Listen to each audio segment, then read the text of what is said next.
तो यहाँ से ब्लड आ रहा था ना, तो मैंने बाद में देखा कि मुझे गोली लग गई है, मुझे लगता कि गोली लग गई है मुझे। किन्ने टाँके लगे जिवें चेहरे ते लगी आ कूहणी ते हत्थ ते? बहुत यहाँ ज़्यादा, बहुत ज़्यादा हैं जी। यहाँ से लेके यहाँ तक हैं, कम से कम 25-30 तो होंगे यहाँ पे। और ये पूरी अंगल मेरी कट, ये फिंगर ये वाली, ये दोनों कट गई हैं। और एक 8 साल का दोस्त था मेरा, आया था, उसने बड़ी होशियारी करी। उस बंदे का फ़ोन गिर गया तो उसने फ़ोन उठा लिया और फटाफट गेट बाहर करके पड़ोसियों के बोल के आया कि वो कोई हमारे घर आ गया है, वो चोर है कोई, वो ना मेरी नानी को चक्कू मार दिए। वो सीधा ही अंदर आ गया, जैसे गेट खुला और फटाफट अंदर आ गया मुंह बांध के, और हाथ में चाकू और वो पिस्टल से ले रखी थी, क्या था वो, लेफ्ट हैंड से मैंने उसको ऐसे गले से पकड़ा और इससे उसकी बाजू पकड़ ली जिसमें उसने पिस्टल ले रखी थी। तो एक दूसरे हाथ से वो मुझे चक्कू मारता रहा। छोटे छोटे बच्चे थे, उनको भी बचाना जरूरी था। बाकी पता नहीं माता रानी ने कोई शक्ति दी मुझे। ਇੱਕ ਬਹਾਦਰ ਮਹਿਲਾ ਨੇ ਇੱਕ ਲੁਟੇਰੇ ਦਾ ਡਟ ਕੇ ਮੁਕਾਬਲਾ ਕੀਤਾ। ਘਰ ਦੇ ਵਿੱਚ ਕੋਰੀਅਰ ਦੇਣ ਦੇ ਬਹਾਨੇ ਉਹ ਲੁਟੇਰਾ ਆਇਆ ਸੀ, ਉਸਦੇ ਕੋਲ ਚਾਕੂ ਸੀ ਤੇ ਇੱਕ ਪਿਸਤੌਲ ਸੀ, ਤਾਂ ਉਸਦੇ ਨਾਲ ਉਹਨੇ ਇੱਕਦਮ ਹਮਲਾ ਕਰ ਦਿੱਤਾ। ਇਹ ਘਟਨਾ ਡੇਰਾਬੱਸੀ ਦੇ ਕਿੰਗਸ ਵੈਲੀ ਦੇ ਵਿੱਚ ਵਾਪਰੀ ਆ ਤੇ ਇਸੇ ਦੌਰਾਨ ਉਹ ਮਹਿਲਾ ਜ਼ਖਮੀ ਹੋ ਗਿਆ। ਤਕਰੀਬਨ 24 ਤੋਂ ਵੱਧ ਟਾਂਕੇ ਉਸਦੇ ਲੱਗੇ ਨੇ। ਤਾਂ ਅਜਿਹੇ ਦੇ ਵਿੱਚ ਕਈ ਚਾਕੂ ਦੇ ਨਾਲ ਵਾਰ ਕੀਤੇ ਗਏ। ਅਸੀਂ ਇਸ ਸਮੇਂ ਡੇਰਾਬੱਸੀ ਦੇ ਸਿਵਲ ਹਸਪਤਾਲ ਦੇ ਵਿੱਚ ਹਾਂ, ਜਿੱਥੇ ਕਿ ਉਸ ਬਹਾਦਰ ਮਹਿਲਾ ਨੇ ਉਸ ਦਾ ਡਟ ਕੇ ਮੁਕਾਬਲਾ ਕੀਤਾ, ਉਸ ਨੂੰ ਘਰ ਦੇ ਵਿੱਚੋਂ ਬਾਹਰ ਘਸੀਟਿਆ ਤੇ ਗੱਲਬਾਤ ਕੀ ਹੋਈ, ਗੱਲਬਾਤ ਕਰਦੇ ਹਾਂ। ਮੈਮ, ਕਿਵੇਂ ਘਟਨਾ ਵਾਪਰੀ ਜਦੋਂ ਤੁਹਾਡੇ ਇੱਕਦਮ ਘਰ ਦੇ ਵਿੱਚ ਉਹ ਲੁਟੇਰਾ ਆਉਂਦਾ, ਕੀ ਆਵਾਜ਼ ਦਿੰਦਾ ਕਿ ਤੁਹਾਡਾ ਕੋਰੀਅਰ ਆਇਆ? वो मेरा दोता है छोटा दिया 8 साल का, वो आया हुआ था और मैं छोटे छोटे बच्चे लेके अंदर बैठी हुई थी। वो मेरी बहू के बच्चे हैं, एक 2 साल का, एक 3 साल का। तो वो बाहर से आया दौड़ दौड़ के, नानी नानी कोई, पहले तो उसने बोला कि कोई पार्सल आया, कहता कि अंचल के नाम पार्सल आया है। तो मैंने कहा उसको बोलो कि अंदर फेंक दे, क्योंकि वो कई बार बच्चे ऑनलाइन पेमेंट कर देते हैं। तो वो कहता कि उसने दरवाज़ा खोला कि भैया फेंक दो और चले जाओ। वो सीधा ही अंदर आ गया, जैसे गेट खुला और फटाफट अंदर आ गया मुंह बांध के, और हाथ में चाकू और वो पिस्टल से ले रखी थी, क्या था भाई, वो थी पिस्तौल ही कहते हैं, क्या है वो पकड़ी हुई थी। तो बोलता कि कुछ बोला ही नहीं बंदा मुंह से। मैंने एकदम ऐसे गले से, इस हाथ से, इस लेफ्ट हैंड से मैंने उसको ऐसे गले से पकड़ा और इससे उसकी बाजू पकड़ ली जिसमें उसने पिस्टल ले रखी थी। तो एक दूसरे हाथ से वो मुझे चक्कू मारता रहा। ਕਿਵੇਂ ਮਨ 'ਚ ਦਲੇਰੀ ਇੰਨੀ ਕਿਵੇਂ ਆ ਗਈ ਤੁਹਾਡੇ ਮਨ ਦੇ ਵਿੱਚ, ਕਿਵੇਂ ਇੰਨਾ ਦਿਲ ਮਜ਼ਬੂਤ ਹੋ ਗਿਆ? जी पता नहीं, वो छोटे छोटे बच्चे थे, उनको भी बचाना ज़रूरी था। बाकी पता नहीं माता रानी ने कोई शक्ति दी मुझे जिससे मैं उस बंदे को बाहर, बेडरूम्स के दरवाजे से लेके ड्राइंग रूम से फिर बाहर बेड़े में और बाहर तक, गेट बाहर करके फिर गेट बंद किया, फिर शोर मचाया। मुझे नहीं पता कि मेरे इतने चक्कू लगे हैं, कि इतना ब्लड। ਨਾਲ ਆਇਆ ਸੀ, ਲੁੱਟਣ आया ਸੀ घर ਦੇ आया ਵਿੱਚੋਂ? तो लूटने के लिए ही था वो, और क्या करना था उसने, छोटे छोटे बच्चों के ऊपर रखना, तो वो देखते हैं फिल्मी स्टाइल से आया था वो, उसने बच्चे बुच्चे पे ऊपर रखनी होगी गन और मेरे को कहना होगा जो है दे दे। ਕੀ ਪਹਿਲਾਂ ਕਦੇ ਤੁਹਾਨੂੰ ਦੇਖਿਆ ਤੁਸੀਂ ਨੇ ਉਹਨੂੰ ਉਸ ਮੁਹੱਲੇ ਦੇ ਵਿੱਚ ਕਦੇ ਪਹਿਲਾਂ ਇਸ ਤੋਂ? नहीं जी, हम तो पंचकूला रह के आए हैं, 25-26 साल पंचकूला ही रहे हैं। ਨਹੀਂ, ਉਹ ਬੰਦਾ ਵੀ ਪੰਚਕੂਲੇ, ਜਿਵੇਂ ਪੁਲਿਸ ਨੇ ਫੜ ਲਿਆ, ਜਿਵੇਂ ਅੱਜ ਦੀਆਂ ਰਿਪੋਰਟਾਂ ਕਹਿ ਰਹੀਆਂ ਵੀ ਉਹ ਵਿਅਕਤੀ ਵੀ ਪੰਚਕੂਲੇ ਦਾ ਰਹਿਣ ਵਾਲਾ।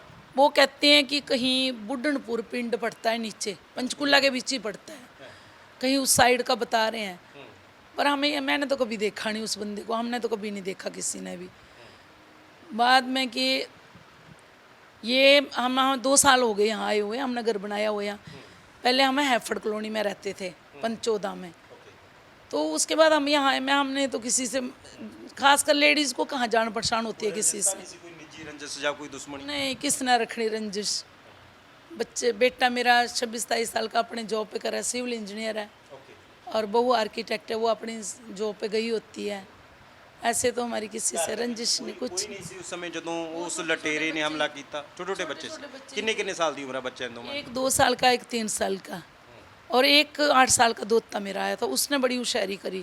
उस बंदे का फ़ोन गिर गया तो उसने फ़ोन उठा लिया और फटाफट गेट बाहर करके पड़ोसियों के बोल के आया कि वो कोई हमारे घर आ गया है, वो चोर है कोई, वो ना मेरी नानी को चक्कू मार दिए। तो फिर पड़ोसी आ गए, पड़ोसी ने फटाफट फिर तो मेरे को हॉस्पिटल उन्होंने पहुँचाया। पर मैंने अपना सारा कुछ जैसे बाजू अपने आप कवर करी चादर से, टावल था पड़ा हुआ टावल लपेट लिया, यहाँ पे टावल रख लिया ऐसे करके। फिर तीनों बच्चे हॉस्पिटल बैठा। ਹਸਪਤਾਲ ਦੇ ਵਿੱਚ ਫਿਰ वो ਤੁਹਾਨੂੰ हमारे नेबर पड़ोसी हैं, फौजी रिटायर्ड हैं, वो घर में थे, उनकी गाड़ी थी घर में, वो हस्बैंड वाइफ दोनों आए, वो मुझे लेके आए हॉस्पिटल। ਤੁਹਾਡੇ ਕਿੱਥੇ ਕਿੱਥੇ ਸੱਟਾਂ ਲੱਗੀਆਂ ਨੇ, ਕਿੰਨੇ ਕੁ ਟਾਂਕੇ ਲੱਗੇ, ਜਿਵੇਂ ਚਿਹਰੇ ਤੇ ਲੱਗੀ ਆ, ਕੂਹਣੀ ਤੇ, ਹੱਥ ਤੇ? यहाँ ज़्यादा, बहुत ज़्यादा हैं जी, यहाँ से लेके यहाँ तक हैं, कम से कम 25-30 तो होंगे यहाँ पे। और ये पूरी अंगल मेरी कट, ये फिंगर ये वाली ये दोनों कट गई हैं, ये तो ऐसे जोड़ी है उन्होंने। और यहाँ भी इन तक स्टिचेस हैं, इस साइड भी इतने तक स्टिचेस हैं।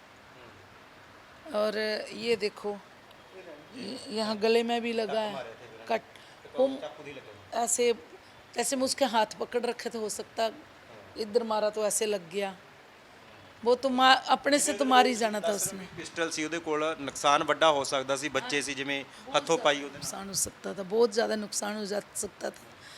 भगवान की ये कृपा हुई है कि मेरे तीनों बच्चे से ठीक हैं, मेरे जख्म हैं ये ठीक हो जाएंगे। पर उस बंदे को मैं नहीं बख्शूंगी कभी, मैं उसको कंप्रोमाइज़ उससे नहीं करेंगे हम।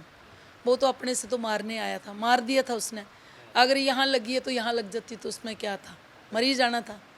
छोटे छोटे बच्चे थे, इतना मेरे बच्चे किसी छोटे 3 साल के बच्चे जहाँ 2 साल के लगता तो बचते, उन्होंने नहीं बचना था। ਪਤਾ ਲੱਗਾ ਫਿਰ ਤੁਹਾਡੇ ਬੇਟੇ ਤੇ ਨੂੰਹ ਨੂੰ ਕਦੋਂ ਪਤਾ ਚੱਲਦਾ ਕਿ ਇਹ ਘਟਨਾ ਵਾਪਰ ਗਈ? वो जो दोता था ना, उसने फटाफट फ़ोन कर दिया।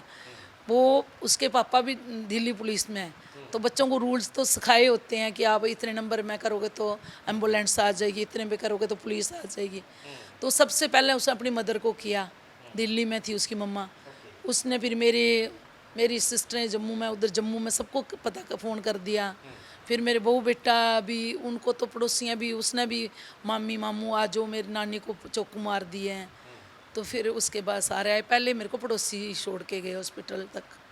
उनका मैं बहुत बहुत धन्यवाद करती हूँ जिन्होंने मुझे टाइम से हॉस्पिटल पहुँचाया, नहीं तो इतना ब्लड लॉस हो जाना था कि मैं खुद ही बचने की कोई संभावना नहीं थी। जो मेरा इतना ये पूरा बाजू खुल गया है जी। ਬਿਲਕੁਲ ਇਹ ਵੀ ਜਾਣਕਾਰੀ ਮਿਲ ਰਹੀ ਆ ਕਿ ਉਹ ਹੁਣ ਲੁਟੇਰਾ ਫੜ ਲਿਆ ਪੁਲਿਸ ਨੇ, ਕੁਝ ਹੀ ਘੰਟੇ ਦੇ ਵਿੱਚ ਉਹਨੂੰ ਹਿਰਾਸਤ ਦੇ ਵਿੱਚ पकड़ा गया है जी, पकड़ा गया है। तो वो ऐसे हुआ कि वो फ़ोन गिर गया था उसका, तो जो फ़ोन पुलिस ने लिया, फिर पुलिस ने देखा जो आजकल वो जो वॉल पे फ़ोटो लगाई होती है वो देखी, तो उन्होंने बोला कि पहले तो उस लड़के को उठाया जिसकी फ़ोटो लगी हुई थी, उसको यहाँ लेके आए। तो मेरा बेटा कहता मम्मा ये है, मैं कहा नहीं नहीं ये नहीं हो सकता अतुल, ये नहीं है। वो लंबा बंदा था और मैच्योर था, ये छोटा बच्चा कोई, इसको मत मारना। मैं क्या कोई बेकसूरा ना मारा जाए, मत मारना। मैं क्या इसको मत बोलना, ये नहीं है। फिर वो बोलता मम्मा फ़ोन तो इसका है। फिर उस बच्चे को उन्होंने पुलिस ने पकड़ा कि तेरा फ़ोन और एक्टिवा उसके पास कैसे गई। तो उसने फिर नाम लिया कि रमेश नाम का एक बंदा है, वो मेरा फ़ोन और एक्टिवा लेके मैं उसके आगे काम करता हूँ, वो लेके गया था मेरी। ਅੱਛਾ ਕਿਸ ਤੋਂ ਆਧਾਰਾ ਮੰਗ ਕੇ ਲੈ ਕੇ ਆਇਆ ਫੋਨ ਤੇ ਐਕਟਿਵਾ? फ़ोन भी और एक्टिवा भी। हाँ जी, फिर पुलिस ने बोला कि चल एक्टिवा तो बंदा मांग भी लेता, पर फ़ोन तो कोई किसी का नहीं लेता और ना कोई देता है। पर वो लड़का थोड़ा शरीफ सा था, शायद उसने दे ही दिया होगा ले जा कि मेरा फ़ोन डेड है, तू अपना फ़ोन दे दे। ਇੱਕਦਮ ਆ ਕੇ ਹਮਲਾ ਕਰ ਦੇਣਾ ਪੂਰੀ ਤਿਆਰੀ ਦੇ ਨਾਲ, ਪਿਸਟਲ ਲੈ ਕੇ ਆਉਣਾ, ਜਿਸ ਤਰ੍ਹਾਂ ਤੁਸੀਂ ਜ਼ਿਕਰ ਕਰ ਰਹੇ ਹੋ, ਇੱਕ ਚਾਕੂ ਸੀ ਉਹਦੇ ਕੋਲ। ਇਹਦਾ ਮਤਲਬ ਹੋਰ ਕਈ ਦਿਨ ਤੋਂ ਤੁਹਾਡੇ ਘਰ ਦੀ ਜਾਂ ਤੁਹਾਡੀ ਰੇਕੀ ਕਰ ਰਿਹਾ ਹੋਣਾ ਵੀ ਜਦੋਂ ਘਰ ਦੇ ਵਿੱਚ ਕੋਈ ਹੋਏਗਾ ਨਹੀਂ ਫਿਰ ਇੱਕਦਮ ਇਹਨਾਂ ਤੇ ਅਟੈਕ ਕਰਾਂਗਾ। हो सकता, क्योंकि मैं तो सारा दिन घर में कल्ली होती हूँ, बच्चे छोटे छोटे हैं, पोता पोती, तो मैं एक एक घंटा उनको सुबह तैयार तुर करके नला धुला के बाहर भी ले जाती हूँ। क्या पता कोई देखता हो कि अकेले रहती है, जब बच्चे छोटे हैं तो कुछ कोई क्या पता उसको कोई हो जानकारी, क्या पता, हमें क्या पता। हम सोचते हैं हमारे आगे पीछे कोई आता भी है तो हम सोचते हैं प्लाट देखने आया होगा। ਸੀਸੀਟੀਵੀ ਕੈਮਰਾ ਨਹੀਂ ਲੱਗਿਆ ਹੋਇਆ ਘਰ ਦੇ ਆਲੇ ਦੁਆਲੇ ਜਿਹਦੇ ਵਿੱਚ ਉਹਦੀ ਵੀਡੀਓ ਕੈਦ? था, पर उनके मेमोरी कार्ड नहीं था उसमें, नहीं है नहीं है। हाँ जी, ਕਿੰਨਾ ਕੁ ਸਮਾਂ ਤੁਸੀਂ ਉਹਦੇ ਨਾਲ ਡਟ ਕੇ ਮੁਕਾਬਲਾ ਕਰਦੇ ਰਹੇ, ਕਿੰਨੇ ਕੁ ਮਿੰਟ? ज़्यादा नहीं है, कोई 5 मिनट 4-5 मिनट का सीन है ये। ਉਹਨੇ ਪੂਰੀ ਬਾਹ ਲਾਈ ਵੀ ਤੁਹਾਨੂੰ ਜ਼ਖਮੀ ਕਰ ਦੇਵੇ मैंने ਤੁਹਾਨੂੰ? उसको टिकने ही नहीं दिया ना, मैंने जैसे उसके गले में जोर से पकड़ा होता और बाजू पकड़ी हुई थी, ऐसे धक्के में फटाफट मैं उसको बाहर, वो मेरे को चाहे मार रहा था चाकू, पर मैंने उसको बाहर धक्का दिया। मतलब घेर दिया, दरवाजे दोनों बाहर करके, गेट भी मेन गेट क्रॉस करवा के बाहर छोड़ के फिर मैं गेट बंद करा, फिर शोर मचाया। जब देखा घर में वाइट टाइल लगी हुई थी, सारी ब्लड ही ब्लड हो गया, तब मुझे पता चला कि मुझे चोटें लगी हुई ਲੁਟੇਰਾ हैं। ਤਕੜਾ ਸੀ, ਹਾਈਟ ਸੀ ਕਾਫੀ ਉਹਦੀ। 6 फुट वो अच्छा अट्ठा गट्टा था और 50 प्लस है।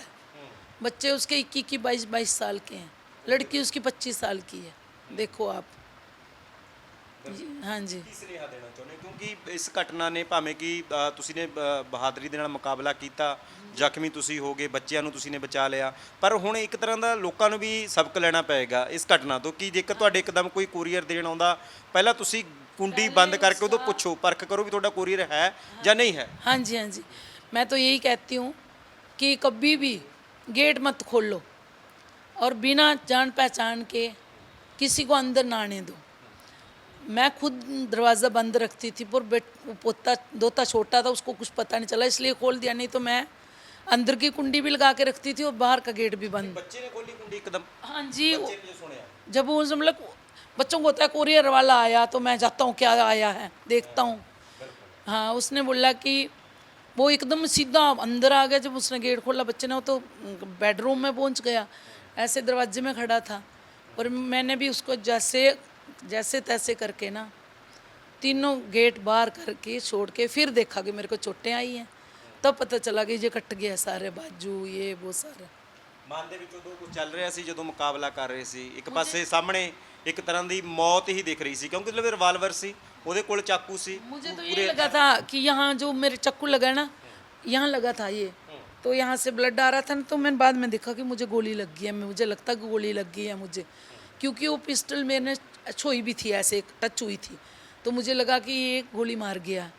फिर भी ये इसका तो इतना कटा हुआ था, इसका तो पता ही नहीं मुझे कट गया है।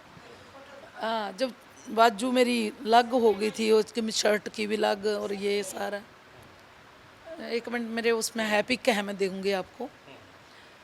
और वो देखो जी, पता नहीं भगवान ने शक्ति दी है जैसे कि मैंने उसको बाहर निकाला है, नहीं तो 6 फुट बंदा ये संभव नहीं था। ਕੀ ਪੁਲਿਸ ਦੇ ਨਾਲ ਗੱਲਬਾਤ ਹੋਈ, ਰਿਵਾਲਵਰ ਬਰਾਮਦ ਹੋਇਆ, ਚਾਕੂ ਤੇ ਰਿਵਾਲਵਰ?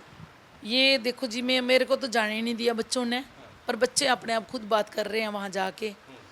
मेरा बेटा बेटी कर रहे हैं बात, मुझे इतना पता नहीं क्या हुआ। ਕਾਰਵਾਈ ਦੀ ਮੰਗ ਕਰਦੇ ਹੋ, ਕਿਸ ਤਰ੍ਹਾਂ ਦਾ ਇਨਸਾਫ ਚਾਹੁੰਦੇ ਹੋ ਤੁਸੀਂ? मैं इस बंदे को जेल हो जाए इसको तब भी कम है, क्योंकि निहत्थे बंदे पे किसी के ऊपर वार करना, झूठ बोलना बहुत गलत है।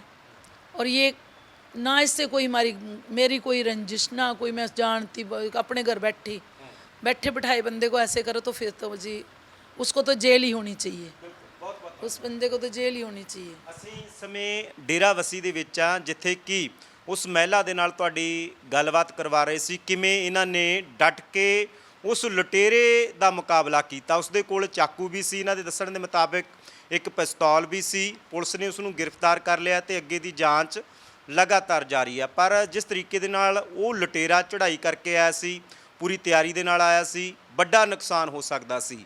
ਪਰ ਇਸ ਘਟਨਾ ਨੇ ਇੱਕ ਸਬਕ ਵੀ ਦਿੱਤਾ ਹੈ ਕਿ ਜੇਕਰ ਤੁਹਾਡੇ ਕੋਈ ਦਰਵਾਜ਼ੇ ਤੇ ਇੱਕਦਮ ਆਉਂਦਾ, ਕੋਈ ਕੋਰੀਅਰ ਦੀ ਗੱਲ ਕਰਦਾ, ਪਹਿਲਾਂ ਤਾਂ ਤੁਸੀਂ ਪਰਖ ਕਰੋ, ਪੂਰੀ ਜਾਂਚ ਪੜਤਾਲ ਕਰੋ ਕਿ ਤੁਸੀਂ ਨੇ ਕੋਈ ਕੋਰੀਅਰ ਮੰਗਵਾਇਆ ਜਾਂ ਤੁਸੀਂ ਨੇ ਕੁਝ ਜਿਹੜਾ ਕੋਈ ਚੀਜ਼ ਅਪਲਾਈ ਕੀਤੀ ਹੈ, ਤਾਂ ਹੀ ਜਿਹੜਾ ਪੂਰੀ ਪ੍ਰੀਖਿਆ ਤੋਂ ਬਾਅਦ ਜਾਂ ਪੂਰੀ ਜਾਂਚ ਤੋਂ ਬਾਅਦ ਆਪਣੇ ਘਰ ਦੀ ਖਿੜਕੀ ਖੋਲੋ, ਨਹੀਂ ਵੱਡਾ ਹਾਦਸਾ ਹੋ ਸਕਦਾ ਹੈ। ਤਾਂ ਪੁਲਿਸ ਵੀ ਜਾਂਚ ਕਰ ਰਹੀ ਹੈ ਤੇ ਇਨਸਾਫ ਦੀ ਮੰਗ ਵੀ ਇਹਨਾਂ ਦੇ ਵੱਲੋਂ ਕੀਤੀ ਗਈ ਹੈ। ਸਾਥੀ ਸ਼ਮਸ਼ੇਰ ਸਿੰਘ ਦੇ ਨਾਲ ਕੁਲਦੀਪ ਸਿੰਘ ਪੋੜੇ, ਰੋਜ਼ਾਨਾ ਸਪੋਕਸਮੈਨ ਟੀਵੀ, ਡੇਰਾਬੱਸੀ।